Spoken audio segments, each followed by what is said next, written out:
team kind of held their own against one of the top teams in Germany. What did that feel like on the pitch when that was happening?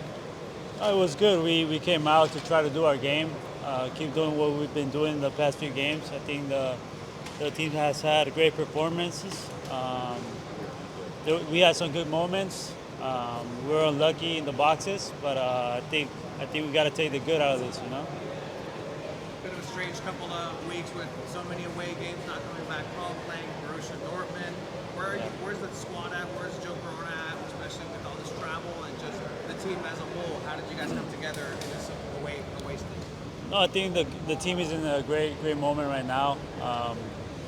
Before the break, we were coming from two big wins, and I think we need to keep that confidence up.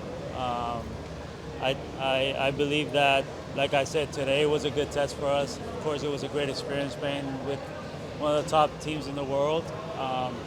But we have a big game on Sunday, so we got to focus on that. And I feel like the team is in a good moment and playing great football. So. Go ahead and fire away, Hey, guys. first off, just your thoughts, historical significance of this match at this moment in this stadium. Yeah, I think for both our fans, our club, and our players, just a fantastic experience and opportunity to play against the Champions League club. Obviously, for our fans to be in this environment, for us to play against one of the top teams in the world, and for our players to challenge themselves that way. So, great experience. Charlie said one of the differences was in the box, the talent in the box. Would you agree with that? Of course. I mean, I think you saw for like 30 minutes we carried the game with our starters. I think we did in the first half, but the difference, of course, is they get a chance, they bang it home, and we created maybe 6-7 big chances, didn't score any. But that's the difference between being a world-class player and a player at this level, but just in general how we played as a team. I thought we were very, very good in the first half, and then obviously the second half put in like trialists and academy kids, and that's how it is. But I thought we played good football. Now that you've gone through it, what do you think your team will learn, and how can they improve from this? Well, I think what we learned is that I think what they can see from that moment is we have quality. Our level is high, and when we are really at it, we can play football against the best teams in the world. I know it's crazy to say that. How San Diego Loyal can play with Borussia Dortmund, but it's possible. So I hope we took a lot of confidence from it, and also just the understanding of, just as Charlie said, the importance of both boxes, and that's the difference between being a really good team in our league and a team that lifts a trophy. So that's something we're going to continue to work on very hard, because we have an identity, we have a way of playing that's working really well for us.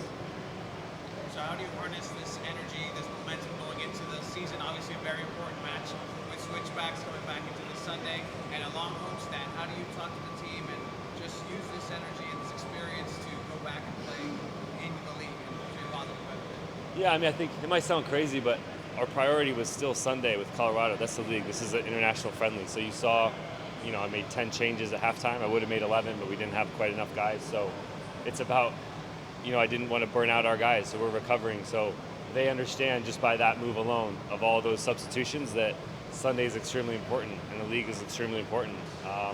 Our guys have a lot of confidence. We know we have a couple games in hand, and maybe a month ago people thought we were bad. Now people think we're really good. We're a growing team. We're a team that's getting better, and we're going to just continue to improve. So our guys are confident, and I know what we think about ourselves in the locker room is we know the level we can achieve, and so I think what they take away from this is maybe our level is higher than people think. We saw some new faces that second half, guys coming in. Lusa looked really bright. What are you expecting from some of those new faces?